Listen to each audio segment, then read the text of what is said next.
Yeah, I bought Kelly one for Christmas. What'd you get him? It's a Stevens 320, 12 gauge, 28-inch barrel. He wants to do the duck hunting out here like we did last year. So, Dude, that's sick. yeah, less than 200. I think I've spent $182 on it. Watched all kind of YouTube videos about it, and you just can't run cheap ammunition through it when you put your first, say, 50 or 100 shots through it. Damn. Then you can run whatever you want. How much was it? $182 plus tax. I spent less than 200. God dang, that's a good deal, especially for a nice little 12 gauge.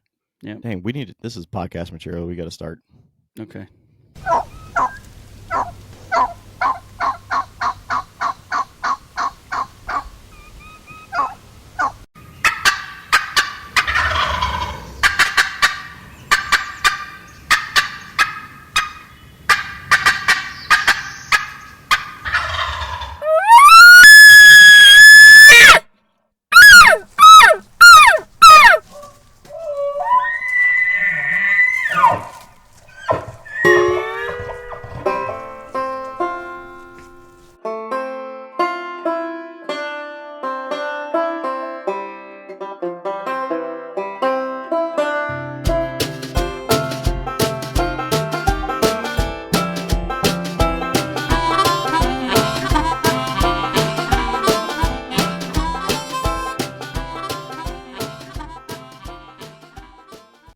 All right, Stay Elevated podcast.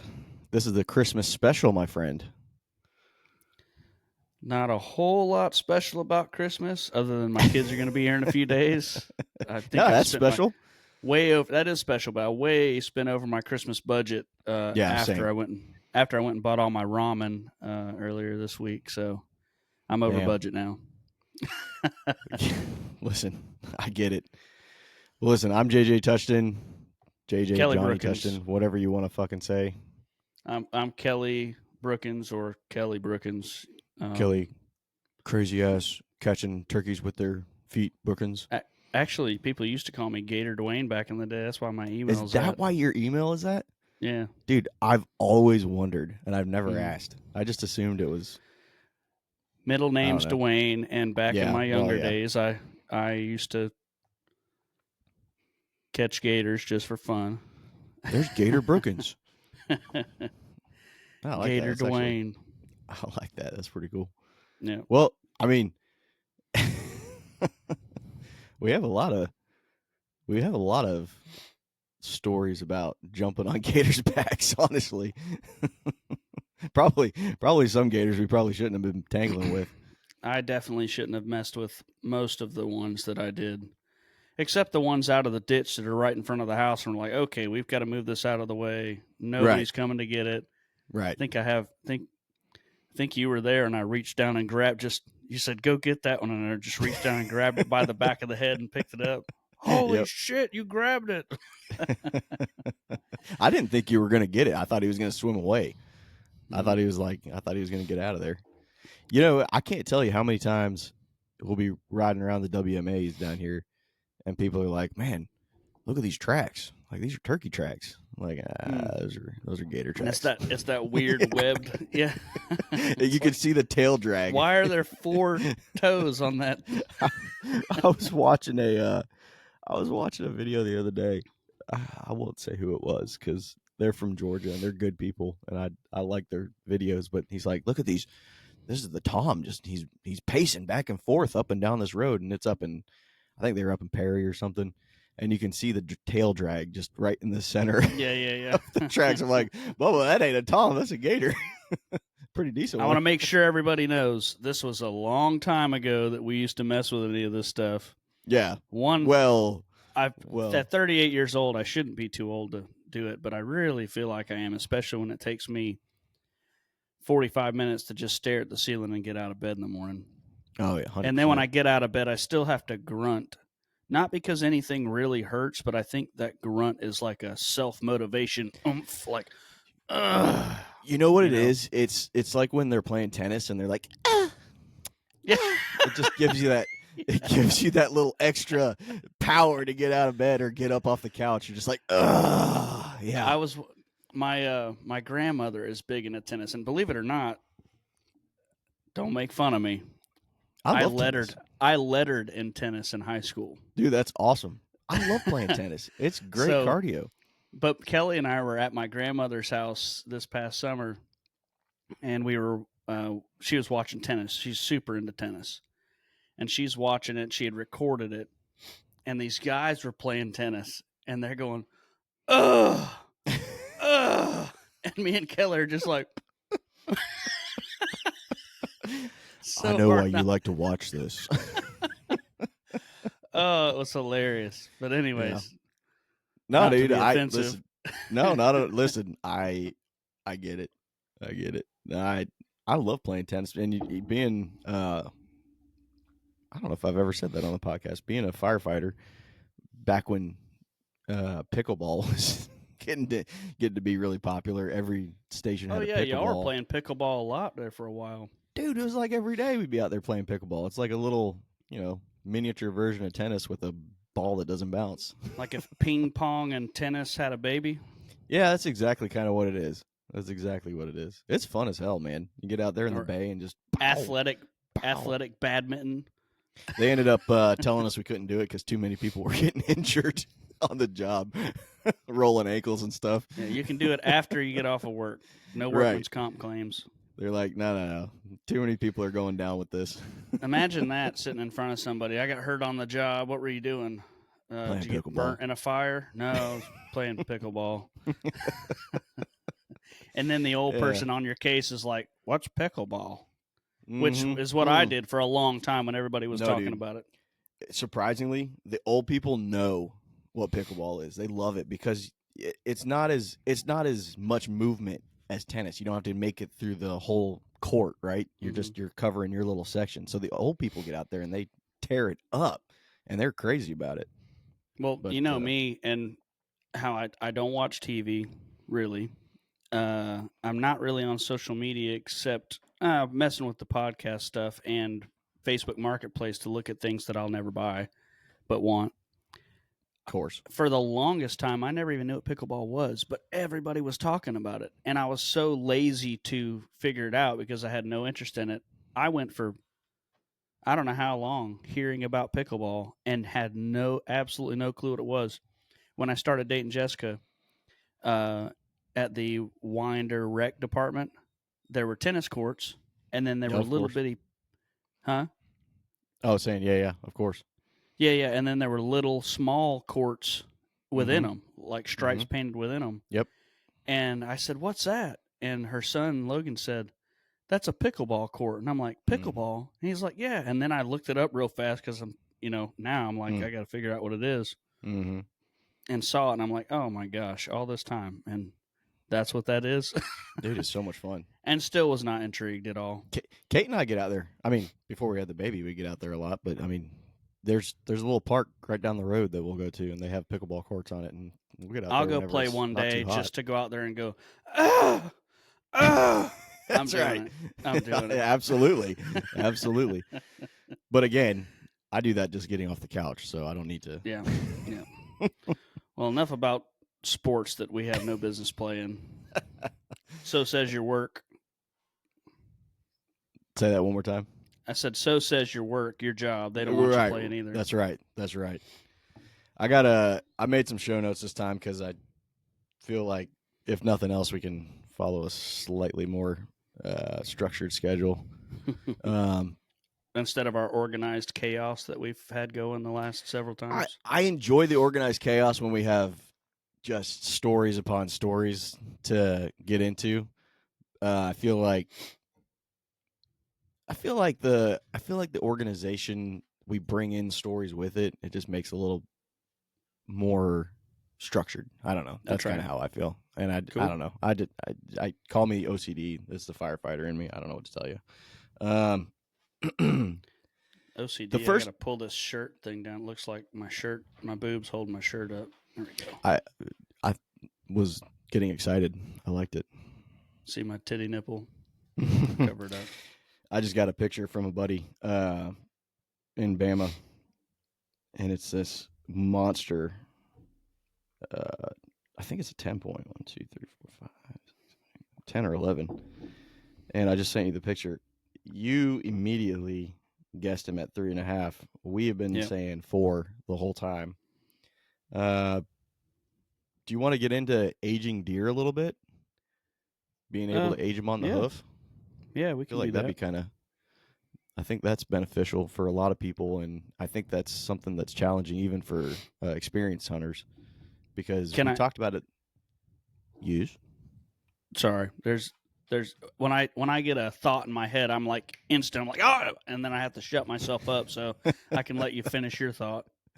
I was saying there's we talked about it the last podcast how you were aging that 6 point at, I think you said 4, 3, 4. Right, 4. I can't remember. 4. Okay.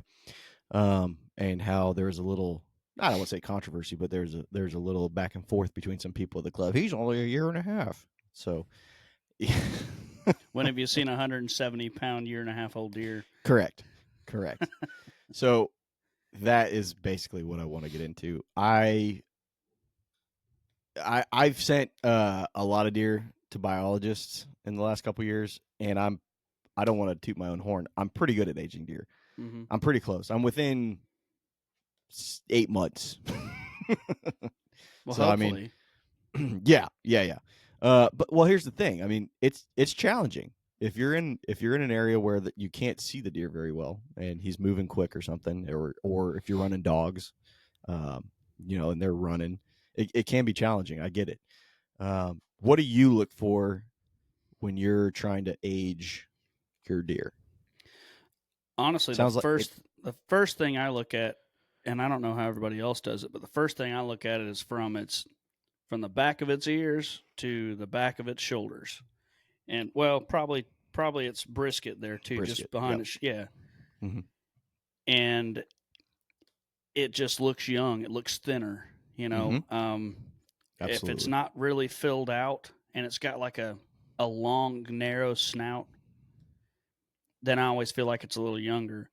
Now, a lot of aging too depends on where you're at in the country. So that's here. For sure. There's people that'll look at like that deer that your buddy sent you. He's 3.5 or 4.5. But say in like Iowa, those guys there will look at that deer and say he's 2.5 years old. Right. Because out there, that's what he looks like. Right. This is very geographically oriented type aging stuff, because you're going to have bigger bodied deer at different points of the year in different parts of the country. So if you're hunting early season in South Carolina, you're not going to have a big, full, thick neck. Oh, those deer all look 3 years old. When they're still in velvet and they're not filled out yet, they all look small. They all look really young. This is for managing your property. I guess if you're I call it trophy hunting. I don't consider it trophy hunting. I think you're trying to pick a mature buck off public land, If you want to call it trophy, whatever, I don't care. It is what it is. I'm looking for the biggest, most mature deer. I think that's an appropriate way to hunt. This is for that kind of scenario. It's not necessarily for I'm going out on the weekend and I've got 2 days to hunt and I need to shoot a deer to fill my freezer. So, yeah, I would agree with you. I look for neck size. I look for shoulder and brisket and face fullness. Like how thick are they through those areas? Is it bony or are they starting to get thick? Yep, that's right. Exactly. And this is like when they're starting to come into the rut. What happens is that testosterone starts building in their system. They start filling out. They start building muscle, building their fat reserves. What are we needing to take on these other bucks throughout this next little bit of the season so that we can breed as many does as we can? Yep. One big thing that I look for older deer especially is belly sagginess. You'll find younger deer have very straight backs and very flat bellies. Older deer tend to get kind of a paunch, It's just like us. Just like me. Honestly, I'm rocking one right now. That's what it is. I'm not old. I'm mature. That's right. We're mature. Aliens come down. They're like, yeah, that's definitely a good 38-year-old right there. They see me on their trail camera and they go, "That's a stud." You think the predator thinks about that when he's hunting? Or they might look at me and go, "Oh, that's a management deer right there. That's a man." That's exactly what. That's Need to exactly take him out of the herd.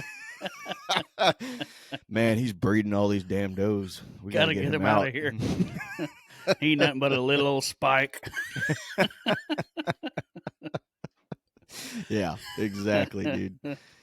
Yeah, anyway, get back to it. That's what I look for. I look for the paunch. I look for neck fullness, and even in Florida, in a lot of areas, when they start getting into that rut, depending upon, like we talked about last time, like when your rut happens in Florida, I've got plenty of videos. I'll try and post them to coincide with when this podcast released. Yeah. I'm going to try and post them, and I'll show you. Look, this is a Florida deer, 100%. Like, he's not heavy, but you can see his neck is very full. Mm-hmm. Like, he is a mature deer. Have you seen a correlation with tine length and age? And I ask you this because I have a follow-up story because it's interesting.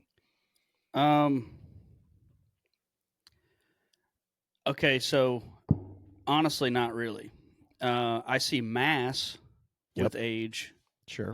But so on our lease, and I don't know how true this is, but in Louisville, we've got 3 types of bucks, 3 types of antler size. We've got narrow, really tall, massy deer. So they'll get really good mass even at 2 years old, and then they'll have really thick mass that carries all the way. Honestly, that 6-point, he's really tall. Yep. He's tight, and he's got mass daggers all the way through. Mm-hmm. And then we've got what looks more like a Texas deer, and everybody says it. They brought in Georgia many years ago. They brought in deer from different places, and that's why it's like that. I don't know if that's true or not. But we've got these Texas-looking deer. You've seen them, where they've got really narrow antlers, really spindly antlers, and they'll be 5-6 years old, but they're bullwinkle. I mean, they're way outside. that was one of the pictures I was gonna post. I've got that one from a few years ago where you could string a hammock. It was like 26 inches wide. Freaking enormous. I've never seen a deer that wide. Nobody else saw it. They told me there's no way that deer came from this club. I said, yes, it did. Yes, here's it did. the spot. I'll tell you exactly where it was. You guys can't hunt it, but listen, this is the tree the camera was on, and you can see the other trees in the background. that tree's laying on the ground now with my camera buried into the dirt from the snow. That whole area that whole area is, there's not one hardwood in that ridge. What a spot that was too. Yep. That was the one I was talking about last podcast, where I lost all my area and had to find a new one. That's one of my big areas that's just completely gone. But that spot was a double-edged sword, because it was such a good spot for big deer like that, but at the same point there's a creek running through it, and I fell asleep within 5 minutes of sitting in the stand. That little babbling brook puts you right out, dude. Especially if it's not cold. You have that little, if you're in your saddle and the hammock's just going back and forth, you're out quick. You're gone. But so you're done. Your third deer that you have is I mean, they all just look like a scrub buck, but they're pretty massy. They never really grow a whole lot of tines, and no brow tines. And they're not like bad genetics. It looks like a regular South Georgia deer to me. It doesn't look like anything special. The ones that you might call them a management buck, but by killing that deer, you're not managing your herd at all with 3,200 unfenced acres. Right. But anyway, that's kind of our three different ones. And I think the age again just helps with the mass, because even those spindly bucks will get a little better mass on them as they get older, but it doesn't matter the time length. Like we'll have 8 points that are 2 years old that are in that high and tight, and they'll have 7 to 10 inch tines at 2.5 years old. Yeah. Real quick, I want to jump into that. You said management buck. I want to say that theory is going out the window recently. They're finding more and more with research. I know National Deer Association's been doing a lot of research on this, that does, we say twins, the does, oh, they got twins. They're not twins. 99% of the time, don't quote me on the number, most of the time, two different daddies. They're two different daddies, which is, that's pretty cool. That's pretty wild. They keep breeding. Until I read that paper, I never knew that they could do that, but they can. I heard dogs do the same thing. It's very similar. They can have lots of different puppies from different male dogs. Yep. So, a lot of the does that are getting bred by your quote unquote management bucks. Spikes, and even year and a half old deer. Yeah, absolutely. Listen, if your big boss hog is running around with, he's ate up on one doe and he's locked in on her and he's bedded down with her. What about the 90 other does that are in estrus? Yep. So I mean, they're getting bred. Or when you got boss hog and his, his adversary across from him and they're fighting for like 3-4 minutes. And that little spike that's running around chasing him comes up. He just comes in. He's like, "Here's my opportunity, baby." Yep. Tears it up, and there you go. Oh no, a management buck bred it or a spike bred it. That's exactly right, and that's exactly what happens because you'll see video of it all the time. I've seen it. I've seen it on my property on the farm up in Georgia. I mean, you'll see, a couple of the bigger deer. They're over there sparring or something like that by the feeder. Meanwhile, 1.5-year-old Spike's over here. Here comes old Elliot with the. Exactly. Little goober's like, I'm gonna sneak in here. All right, so getting back to my point, I said all that because the same guy I was telling you that just sent me the picture of that big buck, he's gotten an 8-point. We call him the tall 8. He is he's at least 10 years old. Because he's got him, like, it's a very distinctive rack pattern. We've got him on camera for the last 10 years. This year, he's a 10-point. Exactly. You ever heard of that? I mean, yes, but it's the ones that you watch a video on YouTube because the guys are so surprised that this has happened. So it's a very few and far between that you see that happening. I think so too.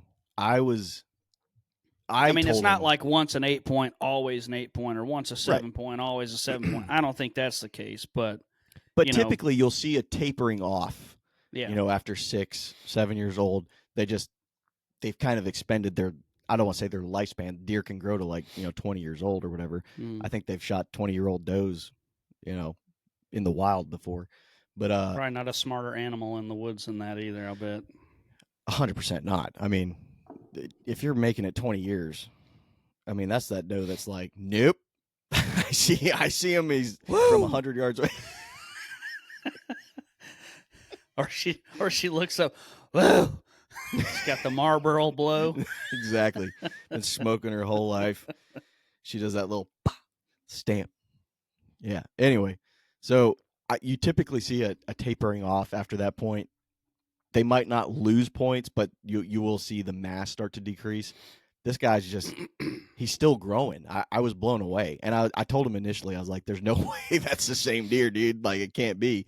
Or you're misaging him or something. And he laid out all the pictures for me, and it's very distinct. And it's the same deer. Like, you can see this little, like, hook, like, on his G3? G2? G something another. One of the times he's got like a little hook on it. In every single picture you can see it, and you're like, God dang, that is the same deer. Like it's definitely the same deer, and it like the body's the same. He's got the same girth the whole way through, and you're like, golly, that is incredible. And now, like, you went from 8 to a 10 at year 10, and I'm just like, I need to know what pellets you're feeding these animals because that's incredible. Well, something I was reading the other day said too that I think after like year 4, they start to get gnarly around their bases. Yep. And usually, and you'll have those slick 8s and slick 10s, at say 2, 3, and 4 years old they'll start to get a little gnarly, and then at 5 and above is when, if there's, it says most deer will carry some of those oddity antler characteristics where they'll start getting, kicker points, or uh, kickers on their bases or splits, things like that. But that stuff will start to happen. Those, atypical points will start to happen after like age 5. So maybe something like that, and it just grew out as a typical 10. I don't know, but I I don't know know either. age has a lot to do with your characteristics, your character points that'll come out. And a Yeah. lot of times we don't, like at our lease, most guys are killing 3-year-old deer, and every one of them is calling it a 5-year-old deer. Yeah. But we have every year mostly slick 8s and a couple of slick 10s that get killed. And you'll see the one guy that kills one that's got, gnarly, crazy kickers Junk all over the everywhere. place. Yeah. Yeah. My buddy Jeremy killed one last year, the year before, and it was a 14 point. It had a mainframe 8, and it had, 3 to 6 inch kickers, like 4 of them out of one base, 3 of them out of the other. Just stuff, gnarly stuff all over the place, and stuff that you would almost measure, besides that too, that we didn't count as points. Yeah. But that was an old deer, and you could see it in its face and in its body and everything. But that was probably a 5-6-year-old deer, and it had all those character points. But most of them, like I said, they're just, slick 8s and slick 10s, because it's a nice deer coming through the woods, and just improper aging, I guess. When I grew up, when I was younger, I should say, I was always taught if you can hang a wedding ring on it, it counted as a point. Mm-hmm. So I've kind of tilt the rack this way, and it hangs on it. kind of lived by that mantra. I realize now that, there are sizes that you should go by, but regardless, I think in Florida it needs to be an inch. Yeah. But whatever. That's just how I grew up. So Honestly, man, if the age thing we're talking about, I look at it and I want to kill myself. I want to kill something that's 4+, 3+ if it's a really big, like if a freaking 12 point comes through and he's got a big spread and he's got good mass and he's a 3-year-old, I'm shooting him because somebody else is going to shoot him at my lease. If I was somewhere else, I probably wouldn't. Like if I was in, say Iowa and something like that came through, I'm going to let it pass. But at my lease, that deer is not going to make it. If he's that dumb and he's coming by me that easy, he's going to go by somebody else, and they're not letting him go. Well, and so that's the thing. It's another situational dependent judgment call. Like geographically speaking, in my farm in North Georgia, we got we have decent genetics up there, and where we're at, it's like a bunch of agricultural land, like a bunch of farms and stuff like that. Nobody hunts turkeys. Nobody hunts bear. Everybody lives for gun season, white-tailed deer. Mm-hmm. And that 8 that I had crossing the driveway in November is one of the. I think it's the biggest deer I've had on camera up there. I've seen. Them boys deer. Are going to run him down with a car if they can't shoot him. Exactly. I've seen bigger deer in fields, like glassing, talking to neighbors and stuff like that. But they just don't make it. They don't last because everybody's up there and that's what they live for. And whatever, that's fine. I have no problem with that. But if that 3-year-old 8 were to walk in front of me, there's no shot I'm not taking that shot. Yeah, that's right. Well, and it's how it gets you too. Like again, if that deer's walking through at my lease and he's getting me excited because that's the biggest thing I've seen. Or, like when I go hunt Cumberland, if a spike comes by me at Cumberland, it's going to get me as shook up as a giant buck somewhere else. Yeah. And it's just what that deer does to you. If he gets you excited, if he makes you happy, then bust his ass. Dude, the WMA down the road where I shot that little 7, I mean, that's a young deer, you were dude. all shook up. Dude, 2.5-year-old deer max. I mean, little basket 7, like typical Florida public, South Florida deer, right? I couldn't hold the phone still to take pictures of it. I was like, holy cow, this is awesome. Like that Because you deer. know what you got for that area. You know what you Exactly. did. I Yep. was already expecting to shoot a hog. I was pissed that I didn't bring a shotgun to shoot all the squirrels. So I was Yep. like, holy cow, this is incredible. So I was stoked about it. And If they get you fired up and you're excited about it, you do it. And be absolutely. happy about it and be proud about it. Absolutely. Yeah. Yeah. There's no shit talking little deer like that. Mm. That being said, let me show you the spike I just shot. No, I'm just kidding. Little Florida 11 point. right, exactly. Oh man. Well, all right. So that is a good transition into. I wanted to get into kind of what you use because there's one specific thing that you and I do that not a whole lot of people other do as far as cover sense, and we both use the same exact equipment to do it, and it's one of those things that, especially in that central to North Georgia region, it works really well.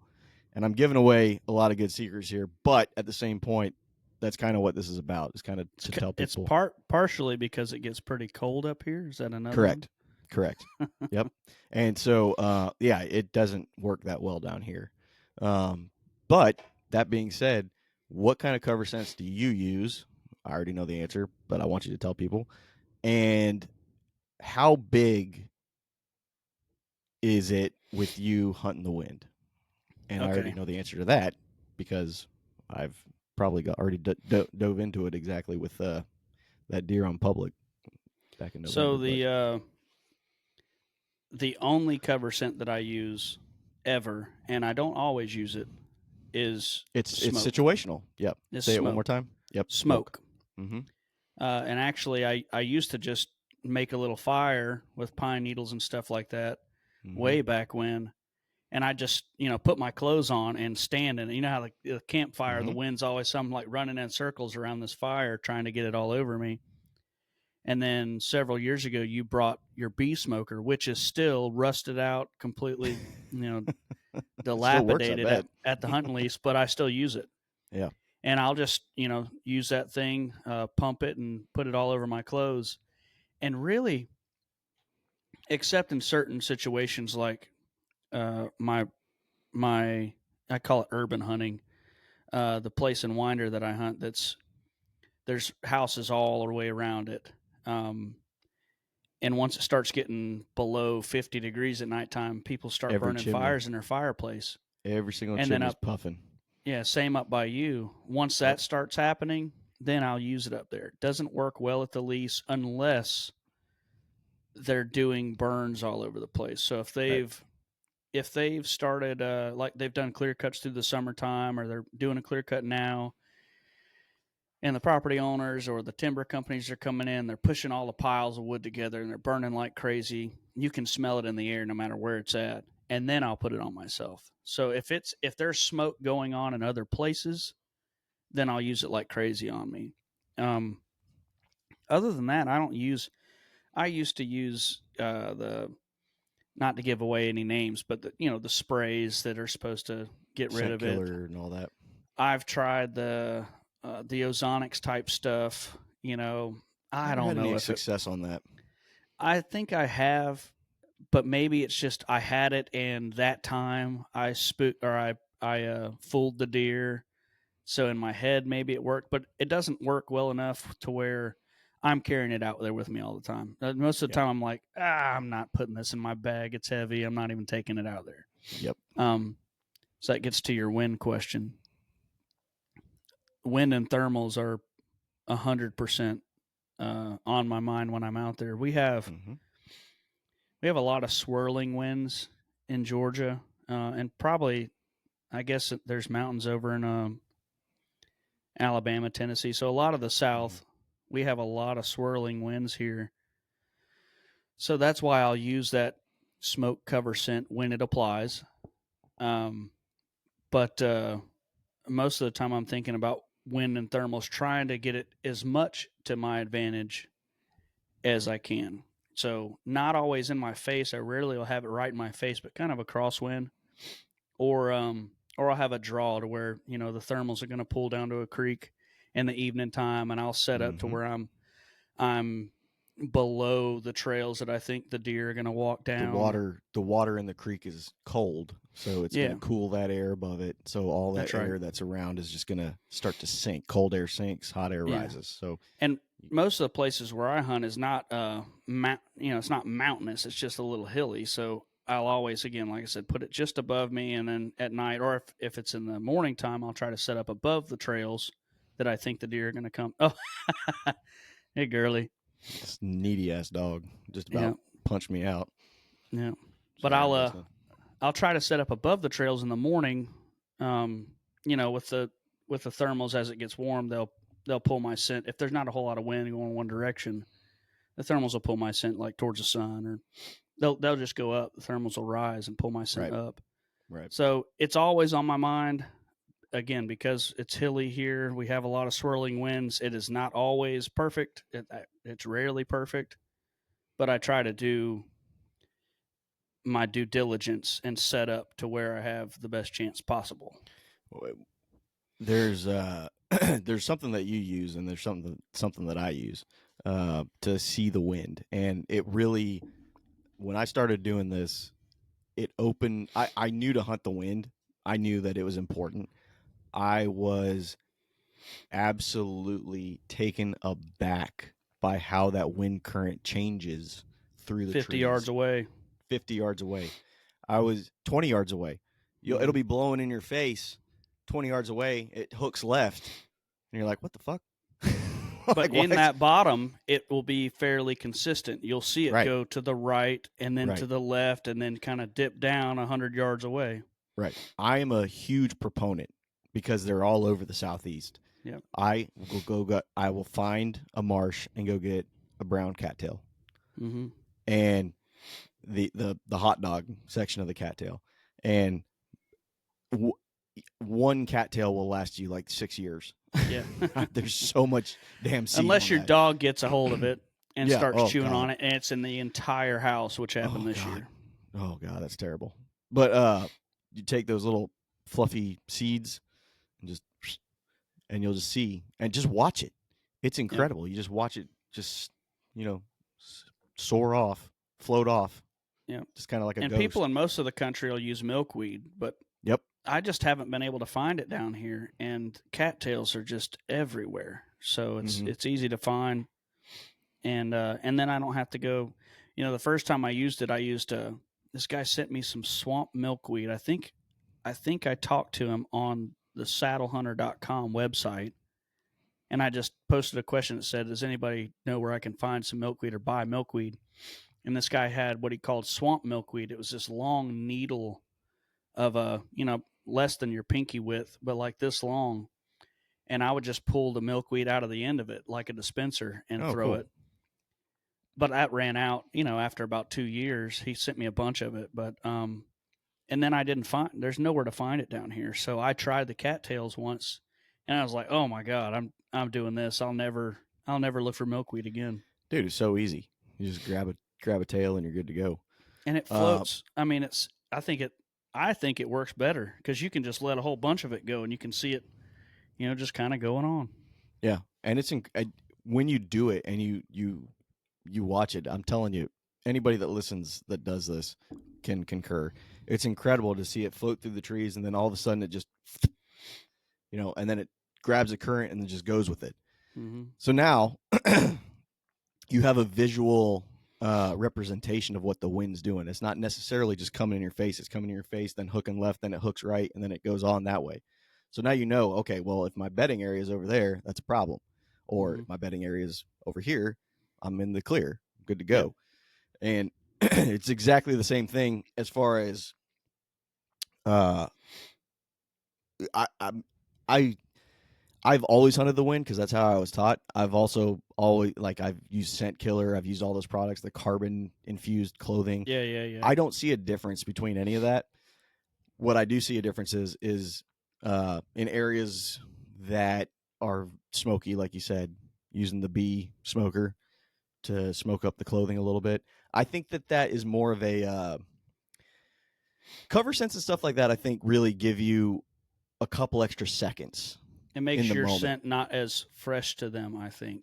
Yeah, I Makes think it that makes them think maybe that you're not there now, but you were there.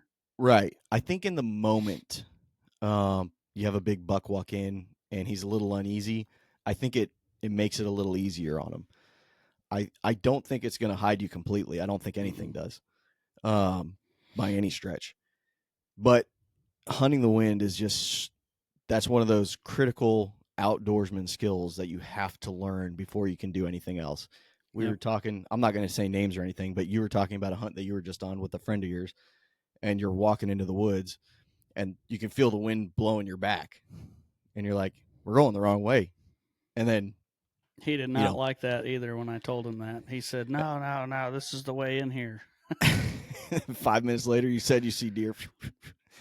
Well, no, it was hog. It was Oh, hogs, hogs. was it? Okay. Yeah, he wanted to go to this place where there were a bunch of pigs at, and he was walking in this direction, and I could feel the wind on my neck, and I said, "Man, they may be there, but they're not going to be there when we get there because the wind's blowing right to them." No, no, no. And he takes his cigarette and goes like this. He's like, "No, right here, the wind's. It's going this way now." I'm like, "No, dude, it's still when it turns, it's going. For Every those now and then listening, it's I blowing just right at dropped my them." head and shook my head. But I like have no 3 minutes problem. later, because we're moving slow, we probably got another 100 yards, and we look up and I see 4 hogs going through the thin pines, and I'm moving him to look. I'm like, they're right there. Where? And they're running, just on a 40, sprint as far as 40 they could miles an get, hour. right where we were supposed to go. And I said, I, this is why I'm not walking this direction. Good luck. I'm going that way. I'm not opposed to smoking while you're hunting. Our grandfathers did it. They came out of World War Mm-hmm. II addicted as hell to cigarettes. I've Yep. got my own little nicotine addiction, but I mean, I'm telling you now, our grandfathers hunted the wind. They would smoke a cigarette and they would watch where that smoke Mm-hmm. went, and they were like, all right, I got to set My up on dad this stand sticks it today. out as box stand because he don't hunt anywhere but his box stand and his tripod now. Which I get it. He's old enough. He knows there are good spots. He goes to them, but still, Old he's not reliable. changing the spot. He'll stick his cigarette out the window, look at the wind, and then he'll focus on that window. Whatever Right. the wind's not blowing at. Like they're not coming from this direction. It'll be from that Yep. direction. He's still not moving his stand location. He's just going to look at that lane and that lane instead of the one where the smoke's blowing. But it works. That's the Yeah, wind absolutely. And he kills good deer out of that tripod and the box blind. every year. Yeah, good for him. Yeah, I think I said recently one of the pods that we did. I was wearing Axe deodorant, and all my clothes were like like my wife was trying to do me a favor. They're all washed in Gain and all that crap, and I Mm-hmm. was like, oh god, this is gonna be a nightmare. But it just so happened that I had the perfect wind, and that's all it takes. I mean, Yep. they just don't. Deer have decent vision. They're the thing about animals is they can either see really good color or they can see good, half-ass color, but maybe really good at Movement. night. Difference in the rods and the cones in the eye. Movement is another one. Deer, uh, cervids in general are typically like shades and movement. They can see like shades of white, black, gray, some color, Blue. blue. Um, but they pick up on movement really really well. What they really use apart from their ears to understand what's going on in the woods is their nose. I mean, they got a Yep. better nose than a bloodhound, and or damn near it anyway. Bears for sure have a better nose than a bloodhound. Mm-hmm. They'll wind you from 1,000 yards away. So yeah, it's important, and I think a lot of people kind of just pass it off as like, well, I get it to a degree. It's like your dad, right? So like if the wind's not right, well, I've only got one stand, I've only got one weekend to hunt, I got to get in the woods type thing. But if you have the ability and if you have, the financial means, if the wind is not right for that particular spot, I would pass and try to do a different spot or try to do it for a different day. Yep. That's right. So that's just my little pedestal on that one. Let's see here. Pull up the notes.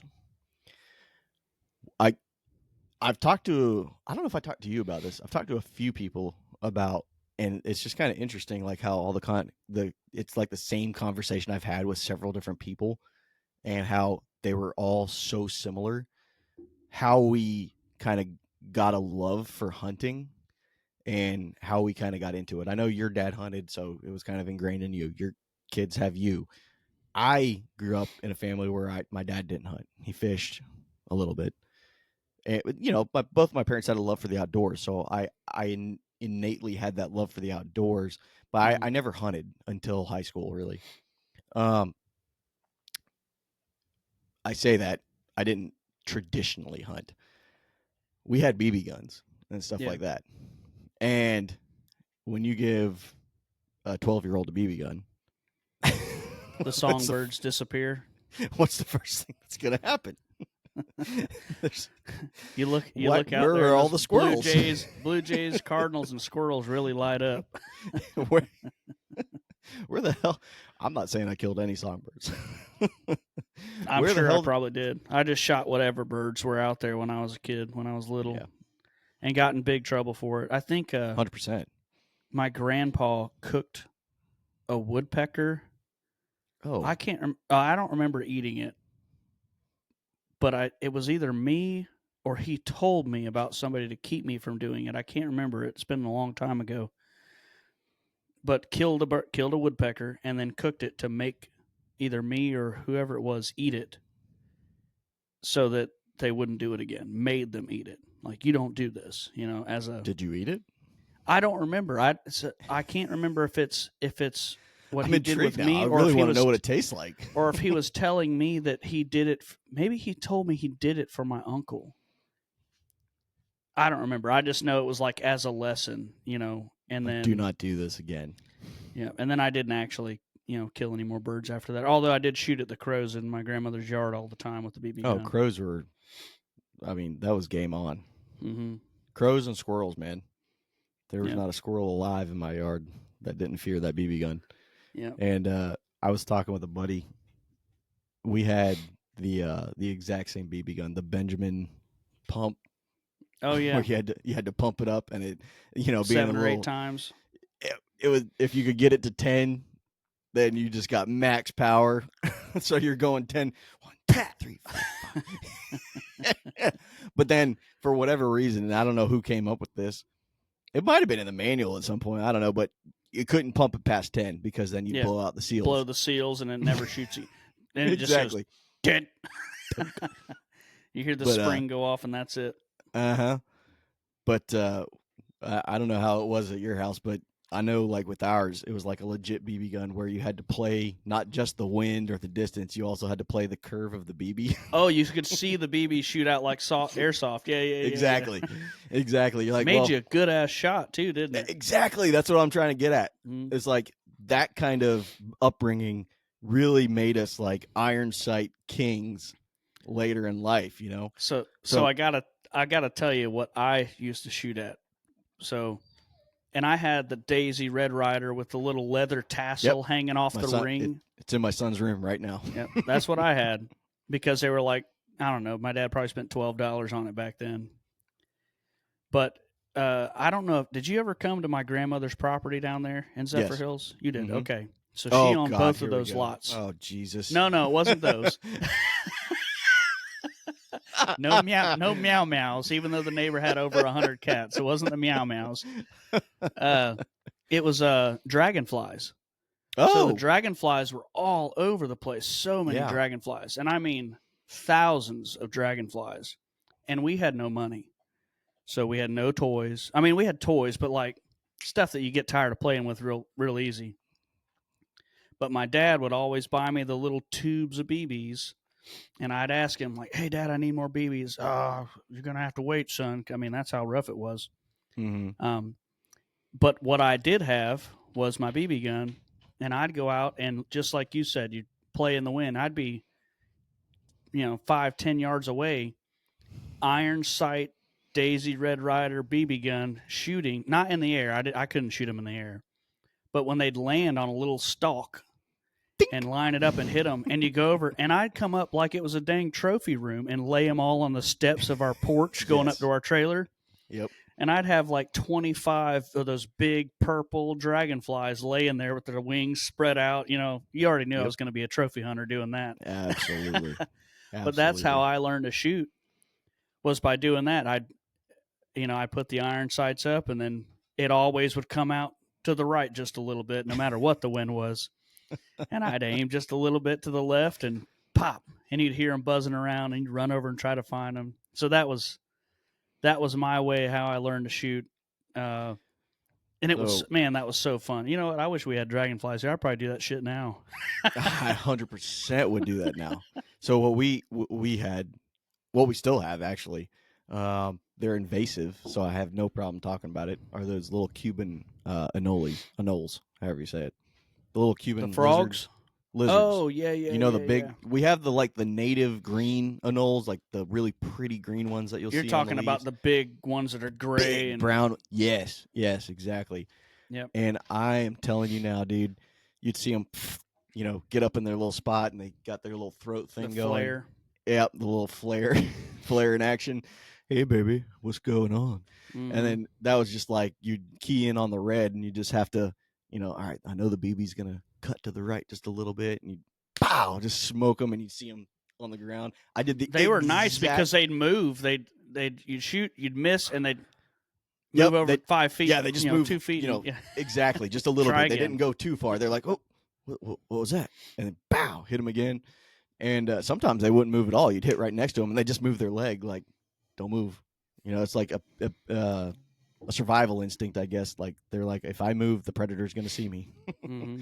But I did the exact same thing you did, dude. I would lay up in lines all the fucking lizards. I think I had 30 one day. My mom came out, and she was like, as long as you don't shoot my natives, I don't care. And nobody back then told us you shouldn't do this. It's my dogs are aggravating each other. Nobody told us, so we shouldn't that we shouldn't do that. We shouldn't shoot stuff, and just to shoot it. We were just out there having fun doing our thing. So we line them up. Dog's chewing on PVC. Like, what the hell's going on down here? I thought he had a bone when I looked down. It's a damn cap for a PVC pipe. Anyway, probably got a leak in here somewhere now. Yeah, man. I thought that was funny just because I've had that conversation probably 3 times in the last 4 days with separate people that, don't talk to each other. And I was like, God dang, that's crazy. That's so funny. The same type of upbringing that we all kind of had. Mm-hmm. It's a stark contrast with my son because he's very, he's got the Red Ryder. He loves getting out and shooting it. And then 20 minutes later, he's like, can I go inside and watch TV? I'm like, oh, God, no. Get out of here and love this. Yep. And it's, I don't want to say I worry about this next generation. I do see how technology has kind of sucked kids inside. Mm-hmm. And I feel like that's a shame because I had the same upbringing, man. We were dirt poor. My parents were both professionals. They had really good jobs. They just didn't pay that well. And, not knocking them or anything. They paid for our education. It was private school until high school, and it was very expensive. That's where their whole paycheck went. You know what I mean? So we didn't have money for a whole bunch of toys. We didn't have money for a whole bunch of technology. I didn't have a gaming system until I think the PS2, 3, I don't know, PS2 came out or something. And you didn't that have was no like, Nintendo? Never had a Nintendo. We would have to go over to my friend's house who had an N64, and we play would GoldenEye because that's what everybody played. God, it was dun, dun, dun, we had GoldenEye parties. Dude, yes, exactly. And we got the big head code where everybody had the giant head. Yep, exactly. You remember thinking back then how good the graphics were? Everybody was like, oh, God, these graphics are never going to get better than this. Yeah, now you watch crap and you're like, oh, my God, is this the game or is that the video they put in? No, that's the game. No? They've got it now. I only know this because I'll see it on like videos and stuff that on my TikTok. But they've got it now where it's like the actor who is voice acting, like Mm-hmm. they have his likeness as the guy in the game. And I'm like, Yep. holy shit, that is incredible. So Couple of old guys talking about how things used to be. that's 100% That's what the name of this show should be. Couple Two old grumpy guys. old men. Yeah. Well, hey, I it is what it is. I'd Yeah. eat it up. But yeah, man, that's cool. It's funny. It's funny how we have the same kind of upbringing like that, even though we weren't, you know, together at all. And Yep. it's the same throughout a lot of different people's childhoods like that. Yep. This is gonna be like the Christmas special. There's nothing special about it. What are your plans for Christmas? You said your boys are coming up. What Yeah, kind they'll of be here. They'll be here later this week, or I guess this weekend. So we're gonna go to my lease for 3 or 4 days and try to. So I killed a doe at Jessica's club this weekend, so I need at least 4 more deer to last for the whole year because we don't buy any red meat at all. So 4 more deer, and we've got to get a deer for her freezer because, excuse me, her dad gave her one. She got some of her dad's leftover meat from last year, and then she'll need one more because she won't buy red meat either. But we're going to go down and hope to get 2 or 3 at the lease, and then there's several bucks showing up here at the house, just coming to feed. I'm feeding them up like crazy because I want to get Cade. He's 9 this year. I want to get him his first buck. He's killed a few does, but I want to get him his first buck. And Kelly wants to get something bigger than the nice 6-pointer he shot a couple years ago. you got And a lot there's of a animals couple. to process. Yeah, well, I do it. I mean, I'm quick about it now. But Yeah. so hopefully we get 4 between all of that. We get 4, maybe 5. I could put a 5th one away too if they get one. But at least 4 more deer. So going to the lease, coming back here, and then it's just hanging out for Christmas. Cade wants to shoot his bow some while he's here. The one I got him last year, he's drawing it back. I think he's at like 23 pounds now or 24 pounds at 9 Getting there. years old. So he's getting his strength, and just kind of hanging out, messing with the pigs. Maybe go hang out with the cows a little bit. Just that'll be our Christmas thing. Actually, I really hope Kelly doesn't listen to it since you're going to put it out on Monday. But I got him his first shotgun because last year was our first year duck hunting. You mentioned that at the beginning. Oh yeah. So but he's yeah, it's a good deal though. It was like under $200 for a 12 gauge pump. Yep. It's a pump 12 gauge. It's all synthetic stock. I'm going to ask him if he wants to wrap it. So there's some graphics packages that you can get from, I forget where it's at, but you can get different camos and just do it with like a heat gun and all. And they've got good reviews, all Amazon stuff. But I may put that on for him if he wants to do that. But right now it's just black synthetic stock, 28-inch barrel, cheap gun, shoots straight. But I'm excited to let him do that. I've got to buy him a turkey choke because he really wants to go turkey hunting this year. Yes. Or, next year, I guess. Yes. But I've got my place that has turkeys on it now and then. I met a guy at the oil change shop up the road that has 26 acres that said, "Come on, I've got turkeys all over me." I said, "Okay."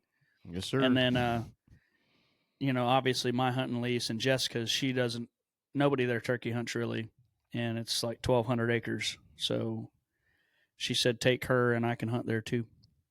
Hell yeah. But I jabbered on about a little beyond Christmas there, but that's the plan. Hang out with the boys for Christmas, give them their gifts, get them outside as much as we can, and hopefully during the break, Kelly and I can shoot 15 or 20 wood ducks because there are way, way, way more than that back there in the You still ponds this having year. like the flocks of like 100 come through?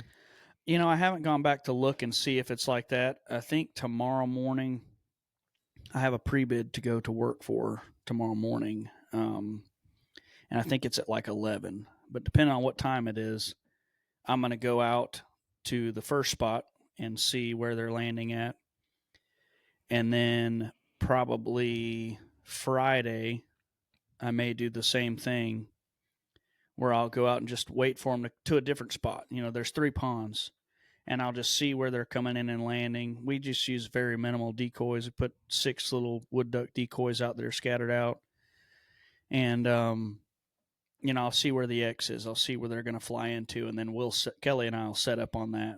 And Jessica's got some waders. She's really short. I think she's like 5'1", and Cade is just shorter than her. So we may put Cade in her waders and try to get him out there just to hang out. He won't shoot, but we'll have him come out to hang out and watch it too, because it's, crazy action for an hour in the morning. Mm. You can barely see them flying through the air, but they come into those little beaver ponds and land, and it's just steady shooting, and you kill 6 ducks. Nice. Very nice. Well, that'll be Yeah. the plan for Christmas here. Christmas we're break doing- all through the break. We're doing Christmas here, and then basically the next day, well, I think I work the next day, but then the day after that, we're coming up to the farm, and it's going to be a freezer queen fest.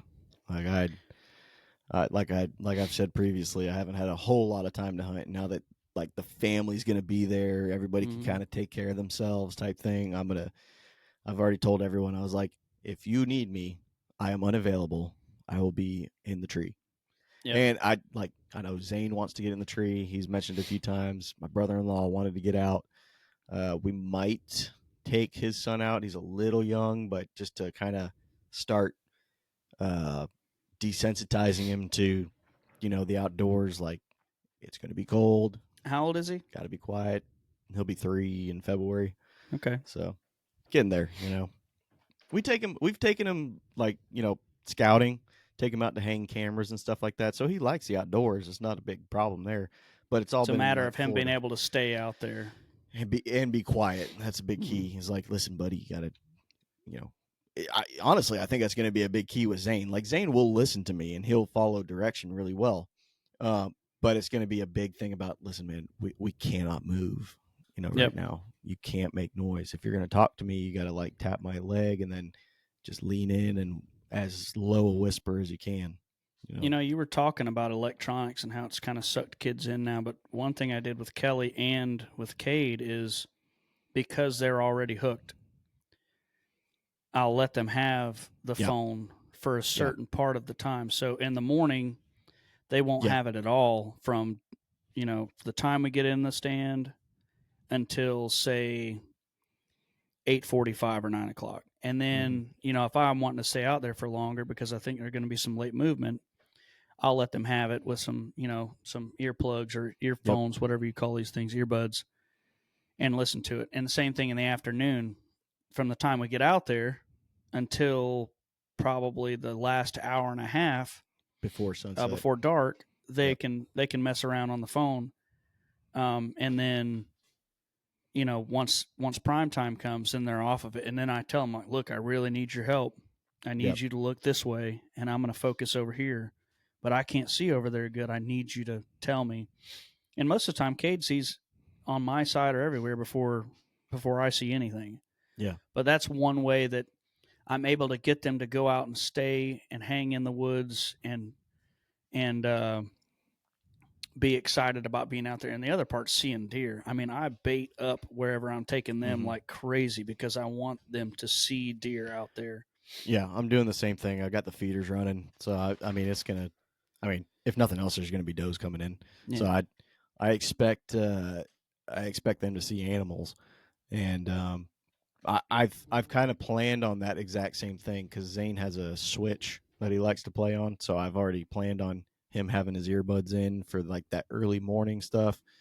until you can see, and then after you can see on till like you were saying, mid afternoon, mid morning, or whatever. When it starts, you can tell it's getting kind of tapering off. And honestly, it's so close to the house, we'll probably just end up walking back inside and letting him relax a little bit before the afternoon. I'll probably go right back out. But yeah, that's exactly kind of how I've planned on mitigating that. So I'm glad to hear that it works. But cool, man. Hey, real quick, I want to give a shout out, and I haven't read the whole message yet, but it is a super long message, super long reply. Do you remember that I told you that I reached out to Andrew Maxwell from the Southern Outdoorsman podcast? Yes, you did. To ask him about how he would get started. I told him I thought we were late in the game, with podcasting, and never didn't know if we were going to do anything, but because they are so successful, what pointers could he give where we could get started? And they are covered up with messages. I did not expect him, but he literally just now sent me a message, super detailed message on what he would do, how he would get started, encouraging us because we're not late in the game. So really appreciate him reaching back. I haven't read any of it yet, other than first thing I'd say is you're not late in the game.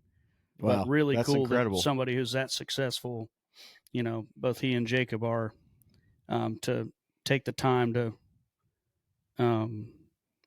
go through and send me all this. So really appreciate Dude, that's that. incredible. Super appreciative of that. That's awesome. Any kind of help. I've listened to podcasts for a long time. I had never really considered starting one, and what really kind of got me hot on the idea was because, so little backstory here. I think we've talked about it a little bit. You and I used to have a radio show, and we did it with a buddy of ours, Tim Whitfield, and it was basically fishing oriented. Did it for a long time too. Did it for a long time, and we would throw hunting in there a little bit, but being in Florida, we were guides. We fished tournaments. It was just kind of, that was the environment we were in, right? So it was it was called Slot Limit Radio. We talked about redfish, trout, snook, whatever was biting, and it was just us cutting up kind of what we do now, to a degree. It aired on Christian radio, so you couldn't swear. Yeah. You couldn't be ourselves for a lot of stuff. Exactly. What was that guy's name that ran it for us before Jeff? Jeff was cool. What was the guy that I remember that he Jeff. lived there? Remember. He lived in the place on a cot or something like that. Yeah, it always smelled. We would like say, yeah, and okay, so my mic was taped around the thing, and it was with Scotch tape. It wasn't even duct tape, but that's how it was held on. And if something would happen, it'd fall off, and we'd have to retape it during the show because it was live during that show on AM radio, and then they recorded it, and we were syndicated on 2 other AM stations and 1 FM station out in Arkansas, of all places. That was so random. Like, what are these people in Arkansas going to listen into about red fishing? But all right, whatever. Oh man. So, but I'd say, "Oh man, we're having technical difficulties," and he would get so pissed off. Like, no. He'd like stop it, and we'd go dead air for 10 seconds. Don't talk about technical difficulties. Like, okay, Jesus, don't say Jesus.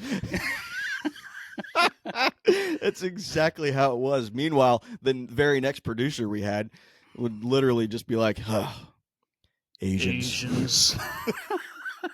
He was married to an Asian, so he could say it. Yeah, she was cool, man. She always brought us food. Oh, and she wanted us to bring her fish heads all the time. Yeah, fish head soup. Yeah, I could never eat it. She said she was going to bring us some, but I don't know if I could have ate it. But I would have tried it. It was probably delicious, but I don't think we ever got around to getting it. But anyway, I loved going up there. Dude, it was so much fun, but that's how we got our start, right? And so I was like, dude, there's all these people talking about hunting on, Apple Podcasts and stuff like that. Why don't we try and do it? And so that's kind of kind of how it got going. I was like, look, dude, I got to find the hardest part about all of We've this. done this twice now. That's right. I think 3 times. This is our 3rd iteration. At least for me, that's I'm right. 90% sure this is my 3rd iteration. And whatever, I'll take the failures. I'm not mad about it. You learn every time that you fail and move on, right? But I will say this, the hardest part was because we don't live in the same state. Yep. And for the longest time I was like, how the hell, there's got to be a platform out there that we can utilize that will make this work. And thank God, like, I reached out to this company, Riverside. It's called Riverside, but they focus on podcasting platforms, and it's literally, you do not have to be in the same state. When you see this all stitched together, it's because that platform stitches it all together. And we've mentioned it before several times on this call, podcast, whatever. Your voice will get all crackly and wavy, and then you'll freeze for a second. The listeners don't hear that. Yeah. You're recording on your end, I'm recording on my end, and it all gets stitched together, and it looks and sounds great. And when you watch it on YouTube, it's the same. Like if there's any kind of, it gets rid of my ums and uhs and all that stuff. It does, like they're gone. Yeah, it gets rid of any extra dead air. Yep, and that's exactly right. It sounds really good. Yeah. So thankfully, I was able to figure all that out. We have this going, but at the same point, it's like, if we can reach out to these people who are massively successful, I mean, they've got like 700, 600, 700 episodes at this point. Yep. What did you guys do wrong? I want to know what you guys did wrong primarily, because so that I can learn from that and move on. And, for them to take the time out of their day, because let's be real here. I tell you, like, all right, 8 o'clock in the morning. Okay. Well, now we're at 10 o'clock, and now I've got to go edit this for another couple hours. So it's not like it's just an easy, free day of doing nothing. It takes a lot. And especially, we don't have any sponsors, so we're not beholden to anybody. So that's nice. People that do have sponsors, that being said, if you want to sponsor the show, please give us a call. That being, see if I have anything that I could hold up and be like, please sponsor me. But Columbia, they're never talking to us. NWTF, Costco, come on. But yeah, so every penny helps. Absolutely. But like, that's just an extra added level of stress. So for these people to take the time out of their day to write that message, that's fantastic. I really appreciate that. That's very cool. Very cool, down to earth thing to do. So anyway, that's all I got. I think probably take a nice little break here for the holidays and pick it back up. See you guys next year. Yep. See you guys next year. It's been a pleasure, sir. Yep. If you guys haven't already, please go to, like and subscribe on whatever podcast platform you guys are listening on. Either Apple. Are we on Podcasts iTunes yet? Yep. Well, it's Apple Podcast, but it's like the Apple Podcast app, but iTunes, yes. So Apple, Spotify, subscribe. Subscriptions are free. It's literally just you're subscribing to the channel so that we can. You're clicking. It helps. Correct. So basically what happens is every time a new podcast drops, it gets thrown into your queue. So it's not like we're asking you to pay any money or anything. That's not what that is. So subscribe. YouTube, stay out. Take your girlfriend's phone, go on Apple Podcast on her app and subscribe on her phone too. Yeah, absolutely. If you listen, any family members or anything like that, when you're sitting there arguing about politics at dinner, be like, hey, guess what I'm listening to now? Change the subject. Use us. Two rednecks just talking about unprofessional bullshit. We like to hear ourselves talk. We hope you like to hear us talk too. That's right. On YouTube, like you said, stitched together. They look pretty good, I think. I think it's all the same on every platform except for TikTok. TikTok says it's stay.elevated.outdoors. It's not even out. Is it even outdoors? I don't even know if it's outdoors. Okay, it does. It shows outdoors, cool. Yeah. I think the handle's like Stay Elevated Out or something because it was too long. Yeah. But whatever. So Stay Elevated Outdoors, Instagram, Facebook, TikTok. Give us a like. Give us a subscribe. That last video I posted on TikTok, we are currently sitting at, stand by. Got to be around 300,000 views. We're at 812.7 thousand views. Look how close I was. And they're funny little reels that I just kind of come up with. Kelly comes up with, and we just kind of stitch it together. And Yeah. it's TikTok bullshit, but it's doom scrolling when you're late at night. You want to see something funny, and then there's obviously clips of the podcast on there. So, give us a like, give us a subscribe, give us a call, talk to us. I'm pretty responsive on messages as far as TikTok and Instagram. If you shoot us a message or anything like that, or even reply to a video, that video has like, I think 600 or 700 comments. I'm probably not going to respond to all of those. I do read them all. Even the antis that are on there is pretty entertaining. And you cackle and crack up whenever something like that comes along. So I'll give you a really quick. I think I sent it to you, but so the video is basically this dude. It looks like he's got like chicken feed in his little John Deere mule or whatever. And I was like, oh my God, that's so funny. He's out there, I said, filling feeders, and this walks out of the darkness. What are we doing? The funniest comments were by like just random people. He's like, I'm getting a felony. Stuff like that. And no, one of the guys, no thermal scope needed for that one. Right, exactly. One of the guys was like, anyway, then I started shooting, or then I started blasting. He was doing the Danny DeVito. So anyway, I started blasting. Exactly. I was like, oh my God, this is gold, comedy gold, man. The internet is undefeated with that crap. Yeah. So yeah, I try to respond to all the funny stuff and all that crap, but yeah, give us a like and message us if if there's anything in particular you want us to talk about, a situation you have. If you want to come on and tell us a story about a hunt that you had, we'll have you on for that too. We're not above anybody. We're not. Well, I'll leave that alone. We're not. I won't say we're below anybody. Well, not yet. not X-rated, but not above anybody. Coming on and telling us. I want to learn from everybody. So if you've got a whole lot of experience in a certain thing here, come on and even if you don't and tell have me a whole lot of of experience, I want to know. I listen to everybody's hunting stories like it's. And get excited, feel like you're there. That's exactly what it is. Because at the end of the day, just because you've hunted for hogs once in your life, tell me what happened. Tell me exactly what happened to every detail, because that's all data that I put in my brain, and I'm like, damn, that's kind of cool. Maybe I'll try that next time. I get excited for people when I'm talking about their stories or listening to their stories too. Absolutely. Two of the most down to earth people you could probably talk to. So Anyway, it was a pleasure, man. Merry Christmas, Happy New Year. Yep. Same. Let me know brother. how the kids do. I'll be calling you. I have no doubt. Or